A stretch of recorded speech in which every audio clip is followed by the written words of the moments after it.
중학교 1학년 여학생이 2학년 언니들에게 폭행을 당했습니다. 어느 쪽에 뺨을 맞겠느냐, 이 출구 없는 폭력의 선택지를 골라야만 했습니다.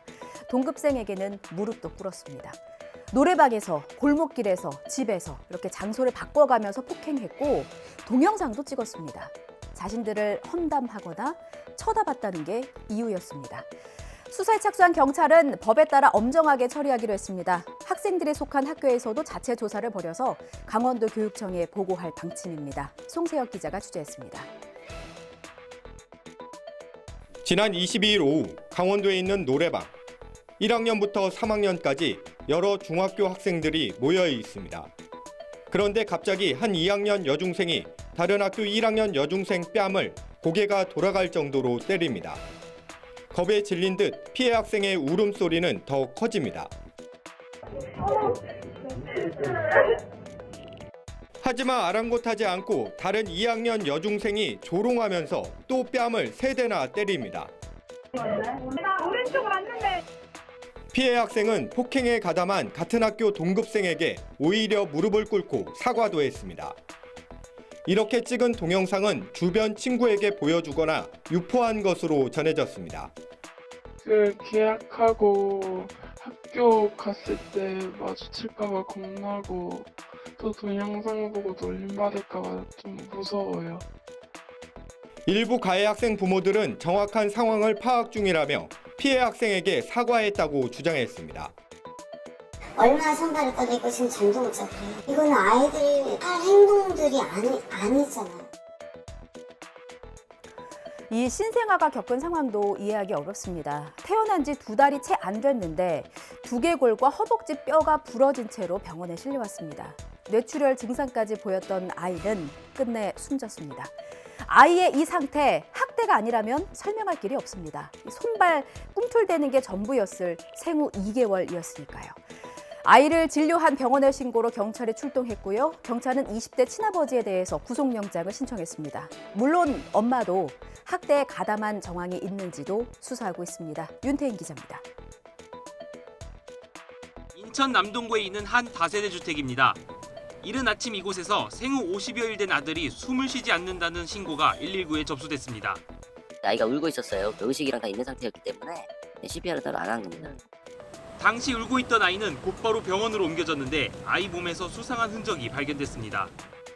당시 아이의 두개골과 왼쪽 허벅지 뼈가 부러져 있었고 뇌출혈 증상까지 있었다는 겁니다. 아이는 입원한 지 하루 만에 급격하게 상태가 나빠져 결국 숨졌습니다. 경찰은 A씨가 아들 학대해서 숨지게 했다고 보고 죄명을 아동학대치사로 바꿨습니다. 경찰 조사에서 A씨는 아이를 안아주고 흔들었을 뿐이고 상처가 나 있던 이유도 모르겠다며 혐의를 부인했습니다. 아이 어머니 역시 다쳤던 사실을 몰랐다고 진술한 것으로 파악됐습니다. 활동성 없는 아이가 어떤 두개골 골절이나 뇌출혈 또 왼쪽 좌측 대퇴골 허벅지 부위에 골절이 일어난다는 것은 가해 행위라든지 그런 행위가 없이는 일어날 수 없는 상처로 봤기 때문에 경찰은 국립과학수사연구원에 시신부검을 의뢰해 정확한 사망 원인을 파악할 방침입니다. 이번에는 잊을만 하면 또다시 등장하는 어린이집 폭행 소식입니다. 보육교사가 2살배기 아기의 머리를 강제로 누르고 때린 혐의로 경찰의 수사를 받게 된 겁니다. 낮잠을 안 잔다고 머리를 누르고 쥐어박았대요. 익명의 제보가 들어왔고 폭행 장면을 확인한 지자체가 부모에게 알린 건데 전화를 받고 부모의 억장이 무너졌을 거라 짐작합니다. 지난달 8일 인천 연수구에 있는 어린이집에서 30대 보육교사가 2살배기 남자아기의 머리를 강하게 누르고 쥐어박는 등의 학대가 일어났다는 제보가 들어왔습니다. 낮잠 시간인데 아이가 잠을 자지 않고 일어나려 해서 머리를 누르고 쥐어박았다는 겁니다. 부모는 울면서 어린이집에 가지 않겠다는 아이의 뒷걸음질이, 뒤척이던 밤잠이, 그리고 몸 곳곳에서 발견된 멍과 긁힌 듯한 상처가 못내 마음에 걸리던 참이었습니다. 며칠 후에 연수구에서 연락이 왔대요. 아동 학대가 의심된다. 영문을 모르겠다던 교사는 CCTV 영상을 보고 나서야 그날 유독 힘들었다 해서는 안 되는 큰 실수를 했다며 사과하고 어린이집을 그만뒀습니다. 경찰은 피해 아기 말고도 또 다른 피해자가 있는지 확인하기 위해서 40여일 분량의 CCTV를 분석하고 있습니다. 이제는 마약 공화국이라는 수식어가 어색하지 않을 정도입니다. 겉보기에는 참 맛있어 보이는 코코아 쿠키 같은데 깨보니까 죄다 이런 마약이 들어있어요. 교묘해진 밀수 수법에 단속 직원마저도 말문이 막혔습니다. 올해 상반기 마약을 몰래 들여오다 적발된 양이 사상 최대치를 기록했습니다.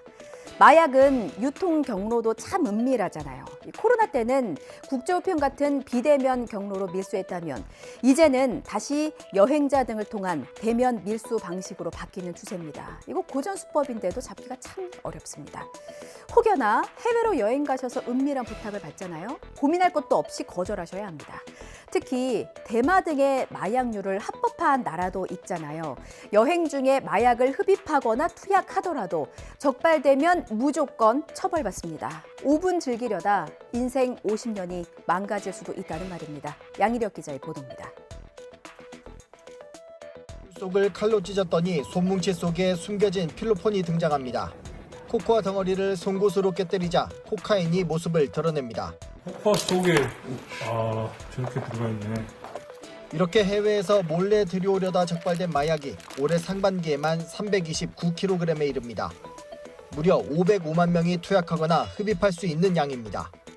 2020년 줄어드는 듯 했던 마약 밀수는 다시 늘기 시작하더니 올해 상반기엔 지난해보다 38% 증가했습니다. 특히 건당 적발량은 올해 들어 1kg을 넘어서며 대형 밀수가 증가하고 있음을 나타냈습니다. 젊은 층을 중심으로 흔히 클럽용 마약이라고 불리는 케타민, MDMA와 외국 노동자에 의해 주로 소비되는 야바 등에 대한 수요가 꾸준히 증가한 밀수 경로에도 변화가 감지됐습니다. 국제우편이나 특송화물 등 비대면 방식은 줄고 여행자를 통한 마약 밀수 증가세가 뚜렷해 코로나 이전으로 회귀하는 양상을 보였습니다.